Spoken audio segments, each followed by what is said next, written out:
Hi, my name is Matt. Welcome to Unbearable73. Okay, it's time to review episode 4 of Yakamoz, S245.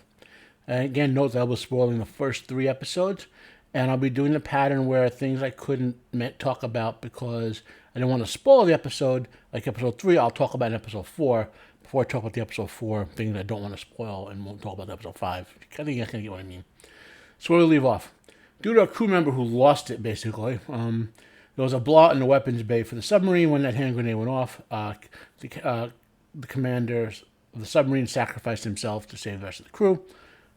It's important to note, in case you find yourself wondering how the submarines survived that, to whatever degree possible, they do try to make submarines compartmentalized, more likely to have blowouts of particular points, like one area rather than the whole section blowing out. So it can at least survive to get to the surface or do minimal repairs. They don't want the whole crew to die if a single hand grenade goes off, basically. And the torpedoes weren't engaged, so they're not going to detonate. It's a common thing in modern military settings for weapons to not be able to explode just because you hit them or shoot a gun at them or something. Yeah. So let's talk about the production first. The visuals, the big chain shields, the whole episode was on the submarine. Well, almost the whole episode. Particularly following with the explosion and the effects. They did pretty good there. I'll talk a little more about that later, I think. Direction. With regard to episode 3, again, the production is also with regard to episode 3. With regard to episode 3, in the direction, the director did really good, given that it was on a submarine, and there's a certain pacing. Like, if you've ever seen a lot of submarine movies, there are a lot. Enough of them have said there are a lot of them. The bad ones are when you don't get that sense of claustrophobia, which is a legit thing. I mean, submariners, I guess is the technical term. I'm not sure. I've spoken to quite a few of them over the years, and they learn to endure it. But they said as the time goes on, it does get to them a little bit, and they have. They distract themselves. They have hobbies, and obviously want entertainment for the soldiers now that are down there. So they have, even if they don't have access to the internet per se, they have like a lot of libraries built into the ship's computers and all that, so they can watch it. So there's an atmosphere that has to be built. So the director did a good job on this one. That was episode 3. Episode 4, there is a vast tonal shift, and I can't really talk too much about it without spoiling. So you'll hear more about that in the next review. The plot.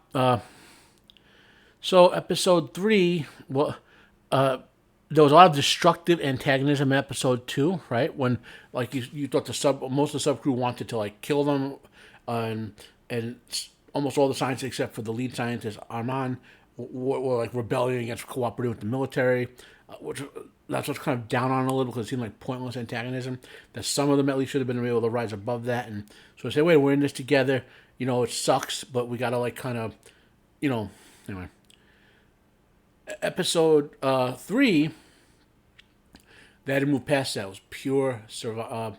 Episode 3 had a lot of that antagonism, but it had to disappear as the crisis hit, right?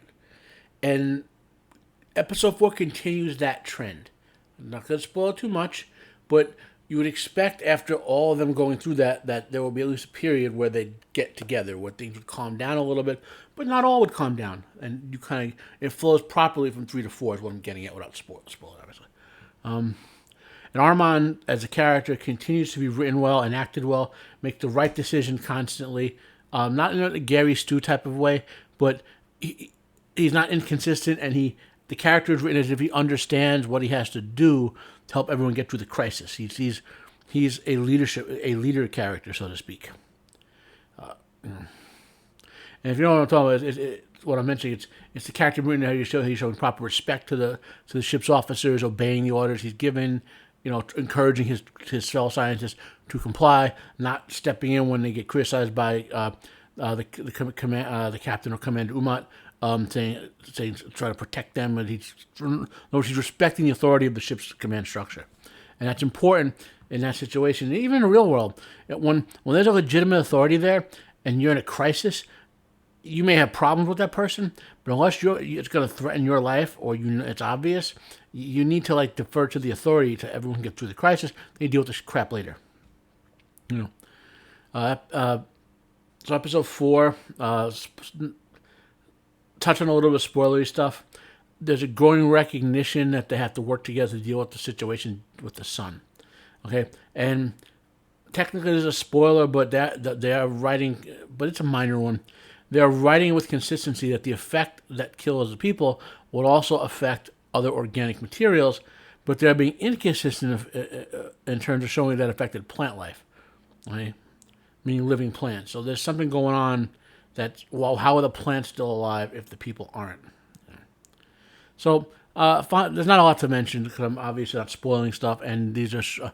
I just want to do some short reviews to give you an idea where it's progressing in terms of any break moments. Any break moments, I want to say right now, this episode has a breaker moment. You might not want to watch after this, but that's not what's going to happen.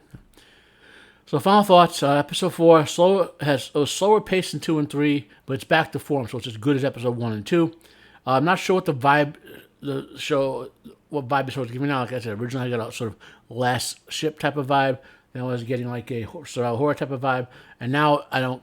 It's somewhere else as episode 4, which could mean the show's getting its own vibe, which is good. That means it's becoming. I'm really getting into it. I'm definitely gonna keep watching, and hope you do too. Comment down below if you have any questions for me about this video or the series. Please share your thoughts. Share this video if you enjoyed it. Like if you like. Dislike if you dislike. Subscribe if you want to hear more from me. My name is Matt. This has been Unbearable73. Have a nice day. I am out of here.